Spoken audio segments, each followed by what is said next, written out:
Andhra Pradesh joint action committee Amaravati ఆధ్వర్యంలో August 28న నిర్వహించి తలపెట్టిన ఆత్మీయ సమావేశానికి ఏపీ జేఏసీ అమరావతి ఉద్యోగుల హక్కుల సాధన ఉద్యమానికి ప్రభుత్వ ఉద్యోగులంతా హాజరై సభను విజయవంతం చేయాలని రిటైర్డ్ ఉద్యోగులు మరియు working employees Tirupati press club లో మీడియా ముందు పిలుపునిచ్చారు.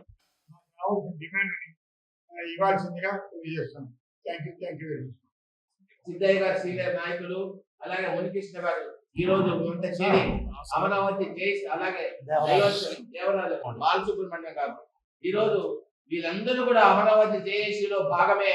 ఈ రోజు 28వ తారీఖు పిలుపు కోసం ఓ ఉద్యోగం మేలుకో, నీ హక్కులు సాధించుకో, న్యాయమైన డిమాండ్ల కోసం గలం ఎప్పు మేల్కొల్పడానికి మీరు సహాయం చేస్తున్న పిలుపునిచ్చడానికి వచ్చాం. ఇప్పుడు మా అధ్యక్షులు గౌరవనీయులు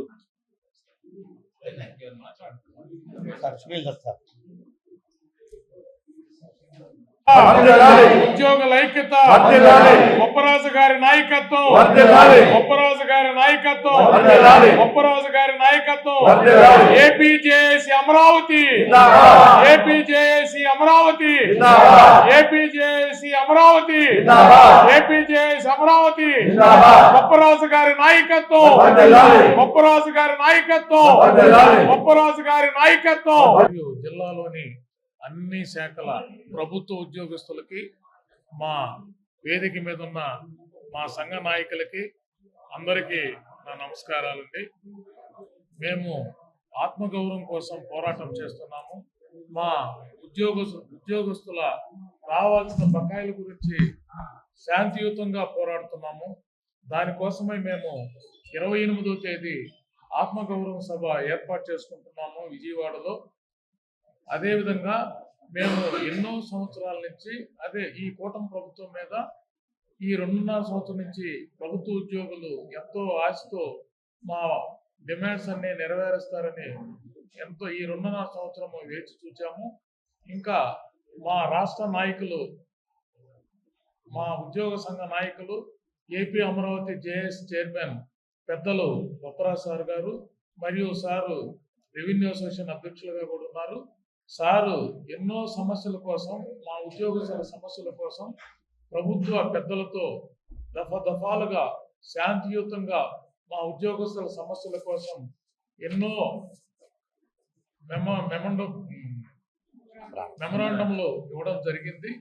కానీ ప్రభుత్వము కాలయాపన చేస్తున్న నేపథ్యంలో ఇంకా తప్పనిసరి పరిస్థితుల్లో మేము 28వ తేదీ, ఈ నెల 28వ తేదీ మేము కార్యాచరణకి సిద్ధమయ్యాము. అందులో మాకు ముఖ్యమైన డిమాండ్లు ఏంటంటే సార్, పిఆర్సీ కమిషనర్ నియమించి వెంటనే పిఆర్సీ ఇవ్వాలి. అదేవిధంగా పిఆర్సీ వచ్చే వరకు ఐఆర్ 30% ఇవ్వాలి. పెండింగ్లో ఉన్న 5 డిఏలు వెంటనే ఇవ్వాలి. పోలీసులు సరెండర్ లీవ్స్ బకాయిలు చెల్లించాలి. అత్యవసర అవసరాలకు జీపీఎఫ్ విత్డ్రాకు వెంటనే అనుమతి ఇవ్వాలి. అంటే మా డబ్బులే, అది జీతంలో నెల కట్ చేసుకుంటా ఉంటాం అవసరాల నిమిత్తం. అంటే పిల్లలకాయల చదువుల కోసము, హాస్పిటల్ కోసము అని కొంత సేవింగ్ చేసుకుంటాం, బిడ్డల పెళ్లిళ్ళ కోసం. అది వెంటనే మాకు విత్డ్రాకు వెంటనే అనుమతి ఇవ్వాలి. రిటైర్మెంట్ ప్రయోజనాలు అంటే general provident fund, group life insurance, gratuity leave, encashment వెంటనే అందాలి. పెన్షనర్ల కోసం అడిషనల్ క్వాంటమ్ ఆఫ్ పెన్షన్ ఇవ్వాలి. పెన్షన్ కార్పొరేషన్ ఏర్పాటు చేయాలి. కాంట్రాక్ట్ అవుట్సోర్సింగ్ ఉద్యోగస్తులకు సంక్షేమ పథకాలు వర్తింప చేయాలి. అంటే అవుట్సోర్సింగ్ ఉన్న వాళ్ళకి వీళ్ళు ఎంప్లాయ్ అని చెప్పి దాన్ని పక్కన పెడుతున్నారు. ఈవెన్ రేషన్ కార్డు కూడా ఇవ్వడం, వాళ్ళకి ఇచ్చేదంతా 15,000 రూపాయలు, మహా అయితే 18 రూపాయలు, 18,000. అంటే మా ఆపరేటర్లు ఉన్నారు అవుట్సోర్సింగ్, వాళ్ళకి ఇచ్చేది 18,000. ప్రభుత్వ పథకాలు ఎలాంటి వర్తింపు వాళ్ళకి. కాబట్టి కాంట్రాక్ట్ అవుట్సోర్సింగ్ ఉద్యోగస్తులకు సంక్షేమ పథకాలు వర్తింపు చేయాలి. మొత్తంగా మా ఉద్యోగస్తులకందరికీ రాష్ట్ర వ్యాప్తంగా 40,000 కోట్ల బకాయిలు తక్షణమే చెల్లించాలి. ఈ ఉద్యోగస్తులు మా న్యాయమైన డిమాండ్లు కనుక ఆత్మగౌరవం కోసం పోరాడుతున్నాము. ఈ జిల్లాలోని అన్ని శాఖలు ఉద్యోగస్తులు, అంటే వెనక ముందు ఈ జిల్లాలో 96 డిపార్ట్మెంట్లు అందరూ కూడా సహకరించి మా పెద్దలు రాష్ట్ర అధ్యక్షులు బొప్పరాజు సార్ గారు ఆధ్వర్యంలో మేము ఎల్లుండి అంటే 28 జరిగే రాష్ట్ర సదస్సు పోస్టరు కరపత్రం విడుదల చేస్తున్నాం. అంటే ఆత్మగౌరవం కోసం పోరాటం ఇంకా తప్పదు కదా. కాబట్టి ఉద్యోగస్తులందరూ కూడా మాకందరికీ సహకరించి మన జిల్లాలో జరిగే అన్ని పోరాటాలకు సిద్ధం కావాలని, అదేవిధంగా ముఖ్యంగా గత ప్రభుత్వంలో కూడా మీడియా సోదరులు మాకు అన్ని విధాలా సహకరించారు. సమస్యలు కొన్ని మేము పరిష్కరించుకున్నాం. అదేవిధంగా ఇప్పుడు కూడా ముఖ్యంగా ప్రజలకు కానీ ప్రభుత్వ యంత్రాంగానికి కానీ ప్రభుత్వ పెద్దలకు కానీ మా సమస్యలు తెలియచేయాలంటే ముఖ్యంగా మీడియా సపోర్ట్ మాకు ఎంతైనా అవసరం. మీరు కూడా మాకు అన్ని విధాలుగా సహాయ సహకారాలు అందిస్తారని కోరుకుంటున్నాం. నెక్స్ట్ రాష్ట్ర నాయకత్వం కానీ జిల్లా నాయకత్వానికి అలాగే ఇక్కడికి వచ్చేసిన పాత్రికేయ మిత్రులందరికీ కూడా ఏపీజేఏసీ అమరావతి తరఫున నమస్కారాలు తెలియపరుచుకుంటున్నాను. ముఖ్యంగా ఇప్పుడు ఈ యొక్క ప్రెస్ మీట్ యొక్క ముఖ్య ఉద్దేశం ఏమంటే 28వ తారీఖు విజయవాడలో జరగబోతున్న ఏపీజేఏసీ అమరావతి రాష్ట్ర మహాసభను జయప్రదం చేయాలి. ఎందుకు చేస్తున్నాము ఈ పోరాటం అనేది గత 2.5 నెలలుగా జరుగుతూ ఉంది అంచెలంచెలుగా. కాకపోతే గవర్నమెంట్ ఈ రోజు పిలుస్తుంది రేపు పిలుస్తున్నారు, ఒక నెల క్రితం పిలిచారు మాట్లాడారు, కానీ దాని యొక్క ఫలితాలు ఇంతవరకు తెలియపరచలేదు.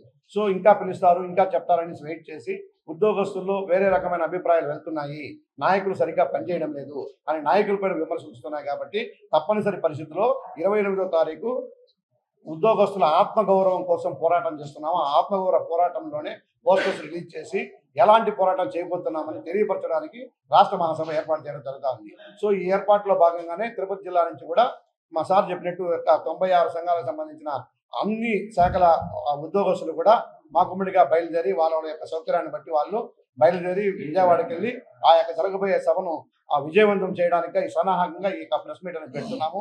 ఇది వచ్చే మనము ఈ గవర్నమెంట్ రావాలని ప్రతి ఉద్యోగస్తులు కోరుకున్నారు. ఎందుకంటే గత ప్రభుత్వము రివర్స్ పిఆర్సీ ఇచ్చింది, ఉద్యోగస్తులకు అన్యాయం చేసింది. రాబోయే గవర్నమెంట్ ఫ్రెండ్లీ గవర్నమెంట్గా ఉంటాము, మీకు మేము అండాదండగా ఉంటాము అని చెప్పిన తర్వాతనే అందరూ ఉద్యోగస్తులు కూడా గంత గొప్పగా ఒకేసారిగా అందరూ ఓట్లు వేయడం వల్ల గవర్నమెంట్ ఇంత అత్యధిక మెజార్టీతో వచ్చింది. సో మేము కూడా గవర్నమెంట్ వచ్చిన వెంటనే ఇబ్బంది పెట్టకూడదని 1 సంవత్సరం కాదు 2 సంవత్సరాలు కాదు 2.5 సంవత్సరం పాటు వేచి చూసి ఇంకా కూడా అడగకపోతే 5 DAలు ఎప్పుడు కానీ ఎటువంటి పరీక్షలు ఇన్ని రోజులు ఆపకూడదు. ఎందుకంటే ధరలకు అనుగుణంగా ప్రతి సెంట్రల్ గవర్నమెంట్ కూడా మన కూటమి ప్రభుత్వమే అధికారంలో ఉంది సెంట్రల్లో కూడా, కానీ వాళ్ళు ప్రతి 6 నెలలకు ఒకసారి DA కరెక్ట్గా రిలీజ్ చేస్తున్నారు. సో మనం స్టేట్లో ఎందుకు చేసుకోలేకపోతున్నాము?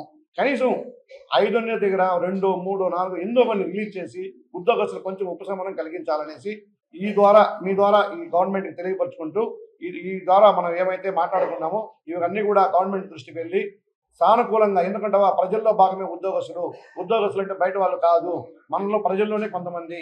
ఎందుకంటే వాళ్ళు చదువుకొని పోటీ పరీక్షలు రాసి ఉద్యోగం సంపాదించుకొని కష్టపడి పనిచేస్తున్నారు, వాళ్ళకి ఇవ్వాల్సిన జీతాలు ఇవ్వాలి అని. మాకు దాంట్లో మేము అడిగేది ఏమంటే కనీసం ఒక ఉద్యోగస్తుడికి ఎంత బాకీ ఉన్నారు ఆ బాకీ మొత్తం మా పే స్లిప్లో చూపించండి అని అడుగుతున్నారు. పే స్లిప్లో చూపించాలంటే కూడా గవర్నమెంట్కు భయం వేస్తుంది, ఎందుకంటే ఒక్కొక్క మనిషికి లక్షల్లో అప్పు ఉంది. సో కనీసం ఈ డిఆర్అన్నా ఇస్తే మన ఎందుకంటే రేటు పెరిగినప్పుడు ఉద్యోగస్తుడు ఆ రేటుకు అనుగుణంగానే వస్తువులు కొనుగోలు చేయాలి. ఆ కొనుగోలు శక్తి ఉద్యోగస్తులు తగ్గిపోతా ఉంది.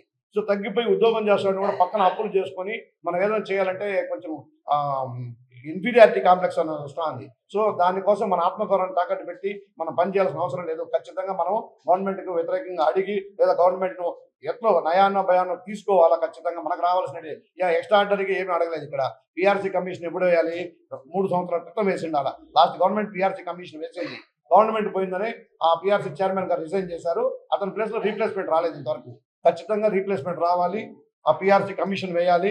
అలాగే ఆ పిఆర్సీ కమిషన్ వేసే కాలాతీతానికి కూడా అనుగుణంగా ఏదైతే ఐఆర్ ఇవ్వాలి, ఆ ఐఆర్ కూడా 30% వరకు ఇవ్వాలని మా ఏపీజేఏసీ అమరావతి తరఫున డిమాండ్ చేస్తూ ఈ అవకాశం ఇచ్చిన పెద్దలందరికీ కూడా ధన్యవాదాలు తెలియజేసుకుంటూ ఉద్యోగులు న్యాయమైన మాకు రావాల్సిన బకాయిల కోసమే మేము పోరాడుతూ ఉన్నాము. మాకేం కొత్తగా మాకు ఇవ్వమని మేమైతే అడగట్లేదు.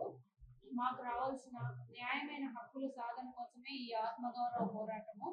నెక్స్ట్ మాకు చైల్డ్ కేర్ లీవ్ అనేది ఒకటి ఇచ్చారు, 6 months ఇచ్చారు మన రాష్ట్ర ప్రభుత్వం వాళ్ళు. కానీ కేంద్ర ప్రభుత్వం 2 years ఇచ్చింది. అట్లీస్ట్ మాకు 1 year అన్నా ఇస్తే బాగుంటుంది. ఈ హక్కులతో పాటు దాన్ని కూడా మేము యాడ్ చేసి అడుగుతున్నాము. చైల్డ్ కేర్ లీవ్ కూడా 1 year కావాలని అడుగుతున్నాము. మా ఆత్మగౌరవం కోసమే ఈ పోరాటము. మేమేమి ప్రభుత్వానికి వ్యతిరేకంగా అయితే పోరాడలేదు. మాకు రావాల్సిన బకాయిలు మాత్రమే మేము మర్యాదపూర్వకంగానే అడుక్కొని మాకు ఇవ్వమని గవర్నమెంట్ను కోరుకుంటున్నాం.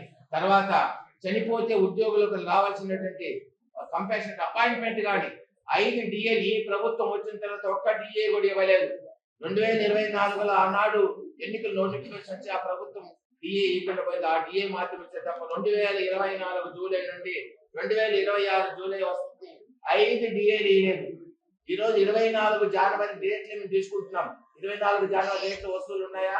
ఈరోజు 60 రూపాయలు ఎర్రగడ్డ, 200 రూపాయలు కందిపప్పు, 120 రూపాయలు పెట్రోల్.